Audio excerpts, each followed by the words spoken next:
আপনি কি আমাকে গ্যাসের ব্যাপারে জিজ্ঞেস করেছেন না বিদ্যুতের ব্যাপারে? বিদ্যুৎ জনাব, আপনার প্রশ্নটা কি আমাকে গ্যাসের দাম বিদ্যুতের দাম বাড়ানো, বিদ্যুতের দাম ৫-৬ বার বাড়ানো হয়েছে, কিন্তু গ্যাসের দাম তো বাড়ানো। হ্যাঁ, বিদ্যুতের দাম বাড়াবার আমি কোনো যৌক্তিকতা দেখছি না। সরকার আমাদেরকে একটা আশ্বাস দিয়েছিল যে ৫ বছর ৬ বছরের মাথায় বিদ্যুতের দাম স্থিতিশীল হবে এবং তারপরে কমতেও পারে। কমার কথাটা আমি বাদ দিলাম, এখন বাড়াবার কথা সরকার বলছে। এখানে আমরা যদি লক্ষ্য করি, সরকার যেসব কথা বলেছিল তাদের পরিকল্পনায়, তার বেশিরভাগই কিন্তু তারা করতে পারে নাই।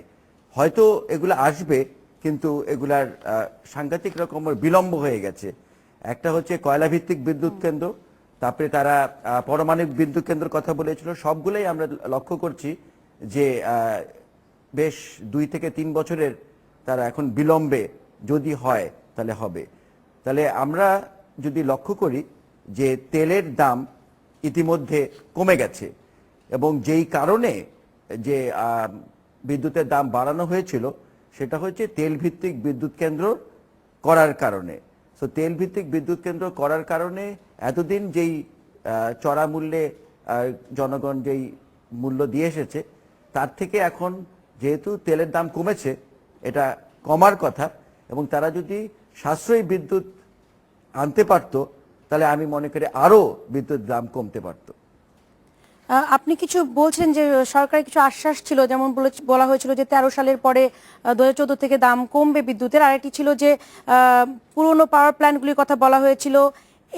এলএনজি প্রজেক্ট 4 বছর আগে যেটি প্ল্যান করা হয়েছিল সেটির অবস্থা, কয়লা ভিত্তিক বিদ্যুৎ কেন্দ্র, এগুলি কোনোটাই বাস্তবায়ন হয়নি। এতে করে কি আমাদের যে এত বড় সেক্টর বিদ্যুৎ সেক্টর, এটিতে আসলে কতটা প্রভাব পড়বে? আমরা কি আসলে বিদ্যুৎ সেক্টরে এগোতে পারবো? আমাদের যে অরাজকতা, এটাকে আমরা উঠে দাঁড়াতে পারবো?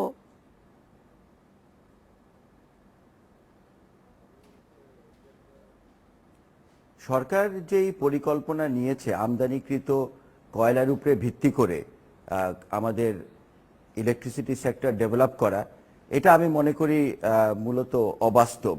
কারণ কয়লা ধারণ করে এতখানি কয়লা ধারণ করে তারা যেটা বলছে 10 থেকে 20,000 মেগাওয়াট বিদ্যুৎ প্রস্তুত করবে, এর কিন্তু আমরা কোনো সূচনাই দেখি নাই। এবং যারা এইসব ব্যাপারে এক্সপার্ট, তারা বলেছে এই আমাদের যদি গভীর সমুদ্র বন্দর না থাকে তাহলে এই কয়লা সহজে ধারণ করা যাবে না।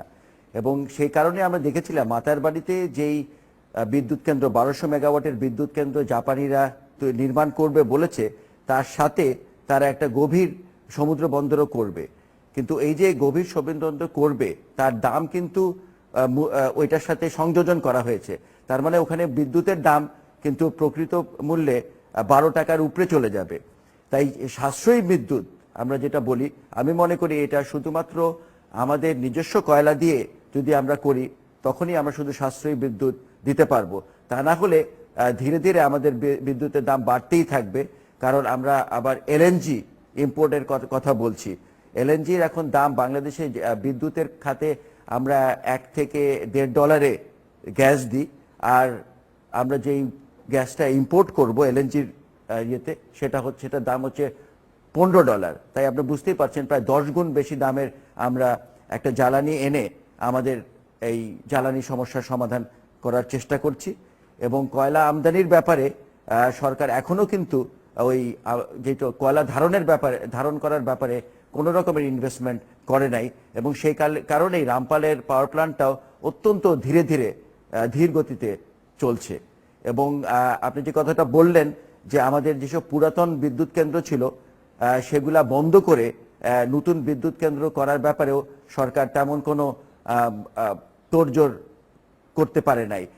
প্রাইভেট সেক্টরে আমরা দেখেছি সামিটের 2টা পাওয়ার প্ল্যান্ট এসেছে, কিন্তু সরকার নিজের অর্থায়নে যে বিদ্যুৎ কেন্দ্র করবে, যেখান থেকে প্রকৃত মূল্যে আমরা সাশ্রয়ী বিদ্যুৎ কেন্দ্র পাবো, সে ব্যাপারে কিন্তু সরকার কোনো রকমের অর্থায়ন করতে পারে নাই। জনাব ইজাজ হোসেন, আপনাকে অনেক ধন্যবাদ। বিদ্যুৎ খাত আমরা একটু আলোচনায় ফিরবো একটা ছোট্ট বিরতির পরে। আবার একটা বিরতি নিতে হচ্ছে, ফিরছে একটু পরে।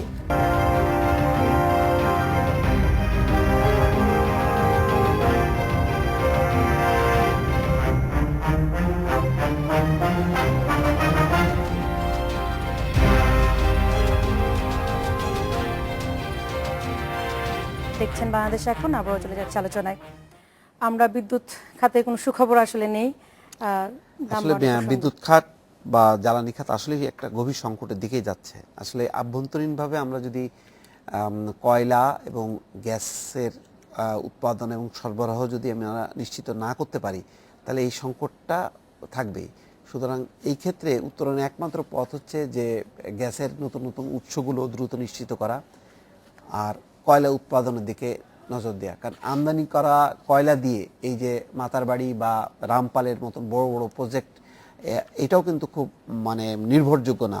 কারণ কোনো কারণে যদি আমদানি বিঘ্নিত হয়, তাহলে কিন্তু এই বড় দুটো প্রজেক্ট উৎপাদন যদি বিঘ্নিত হয়, তাহলে কিন্তু পুরো বিদ্যুৎ ব্যবস্থা এলোমেলো হয়ে যাবে। কারণ আমাদের মনে রাখতে হবে যে এই যে কুইক রেন্টাল পাওয়ার কিন্তু এটা দীর্ঘস্থায়ী কোনো ব্যাপার না, এটা স্বল্প সময়ের জন্য। এবং এটা যখন কি বড় বড় পাওয়ার স্টেশন চলে আসবে, তখন এগুলি কিন্তু বন্ধ করে দিতে হবে এবং হয়ে যাবে। 3 বছরের জন্য না, তাই হবে, এর কোনো বিকল্প নেই। কারণ এইটার যে উৎপাদন যে খরচ, এটা দিয়ে কিন্তু পোষাতে পারবে না। তো সুতরাং এটা সাময়িককালে হয়তো 2 বছর, 3 বছর, 4 বছর, 5 বছর, এই সময়ের মধ্যেই সরকারের যেটা লক্ষ্য যে রামপাল, মাতারবাড়ি এই সমস্ত বড় বড় প্রজেক্টগুলি নিয়ে আসা।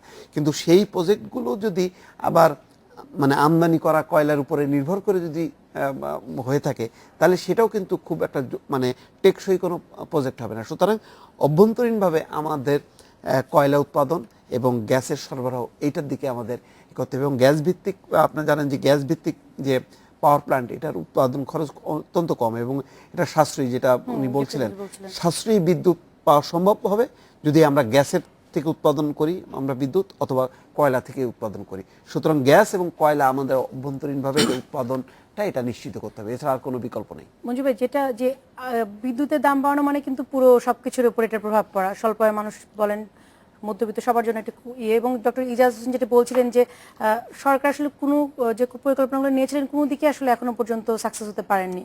এই জায়গাটা যদি বলতেন। এজাজ সাহেবের কথা এবং দিউ ভাই যেটা বললেন যে গভীর সংকটের দিকে যাচ্ছে, আমি বিনীতভাবে একটু দ্বিমত করি।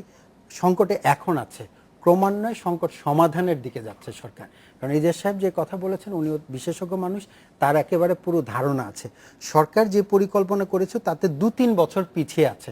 আপনি জানেন, আমরা যদি একটা বিল্ডিং কনস্ট্রাকশন করি, প্রথমে আর্কিটেক্ট এবং ইঞ্জিনিয়াররা সময় দেয় যে 1.5 বছরের মাথায় এটা শেষ হবে। বাস্তবিক ক্ষেত্রে দেখা যায় ওটা 2 বছর 3 বছর লেগে যায়। কারণ যে কোনো কনস্ট্রাকশন এইরকম, আমাদের প্রকল্পগুলোও কিন্তু এইরকমই ব্যাপার। আর আপনি যেটি বললেন যে হ্যাঁ, আমাদের যদি বিদ্যুতের দাম বাড়ে তাহলে সকল ক্ষেত্রের প্রভাব পড়ে। খুচরা পর্যায়ে দাম বাড়ানো হয়েছে গড়ে 50 ভাগ। হ্যাঁ, এখন ব্যাপারটা কি জানেন, যদি দাম নাও বাড়ায়, আমি বাড়ানোর পক্ষে না, কিন্তু আমি আরেকটা যুক্তির কথা বলি, দাম যদি না বাড়ায়, আমি কিন্তু প্রত্যক্ষ পরোক্ষভাবে 16 কোটি মানুষ এর ভর্তুকির টাকা দিচ্ছে। কারণ ভর্তুকি দিয়ে কিন্তু পোষানো হচ্ছে। এখন মনে করেন 16 কোটি মানুষের মধ্যে 2 কোটি মানুষ বিদ্যুৎ ব্যবহার করছে, তো যে ব্যবহার করছে তার বোঝা বাকি 14 কোটি মানুষ নেবে কেন? ফলে এই যুক্তিতে কিন্তু বাড়ানো হয়। তারপর আমি মনে করি যে নাগরিক হিসেবে আমরা যেহেতু মধ্যবিত্ত নাগরিকরা, আমরা স্পোক্সম্যান সমাজের, আমরা জোরে কথা বলতে চাই, ভাই দাম বাড়াবেন না, কারণ আমরা কিন্তু ভোগী, আমরা কিন্তু মূল বিদ্যুৎটা ভোগ করি। গণশুনানিতে কি আসলে শোনা হয় যে পক্ষটা দাম বাড়াবে না বলা হয়? কারণ সাধারণ আমরা দেখি যে যাই না গণশুনানিতে, আমি যেমন সবশেষ রিপোর্টে জানি কেউ যাই না। আমাদের এখানে সরকারগুলো ওইভাবে বিবেচনা করে। তবে আমি দিউভার ওই কথার সাথে একমত যে আমরা আমাদের অভ্যন্তরীণ যেই জ্বালানি, সেটা যদি গ্যাস হয় অথবা কয়লা দিয়ে করতে পারলে ভালো। তবে যেগুলো রামপাল অথবা মাদারবাড়ি যেটা করা হয়েছে, এখানে কিন্তু ইম্পোর্টেড কয়লা দিয়ে বিদ্যুৎ করার প্রচলন সারা বিশ্বে আছে। এটা এমন না যে যেটা ফিরোজ ভাই বললেন যে হঠাৎ করে যদি বন্ধ করে, যে কোনো দেশের সাথে যখন চুক্তি হয়, it is a continuous process, you cannot deny your contract. ফলে আমি মনে করি যে আসার বিষয় হচ্ছে যে যদি আমরা না করতাম কি হতো। আমিও কিন্তু এই যে যেটা রেন্টাল, কুইক রেন্টালের পক্ষে না, কিন্তু এর ফলে তো আমরা এখন 7000 মেগাওয়াট বিদ্যুৎ পাচ্ছি, আমাদের লোডশেডিং কমে গেছে, আমাদের দেখেন কৃষির উৎপাদন বেড়েছে, শিল্পের উৎপাদন বেড়েছে, কিন্তু আমরা এই বাড়তি দামটা দিতে চাই না। আমরা যেটা চাই, সাশ্রয়ী মূল্যে আমরা বিদ্যুৎ চাই। সেটার জন্য কিন্তু সরকারের 3টি পরিকল্পনা আছে। একটি পরিকল্পনা সবচেয়ে বড়, যেটা আমরা উল্লেখ করি নাই, সেটা হচ্ছে পারমাণবিক বিদ্যুতের। এটা যদি হয়, আমাদের মূল সমস্যার সমাধান হয়ে যাবে, একটা বড় সোর্স। দ্বিতীয় হচ্ছে কয়লা ভিত্তিক, যেটা এটাও কিন্তু ইমিডিয়েটলি হবে, রামপালেরটা তো হবেই এবং মাদারবাড়ি যেটা সেটা হবে। এবং এজাজ সাহেব ঠিকই বলেছেন যে জাপান কিন্তু তারা নিজেরা, আপনি জানেন যে জাপান কত উৎসাহ নিয়ে বাংলাদেশে এসছে তারা বিনিয়োগ করবার জন্য।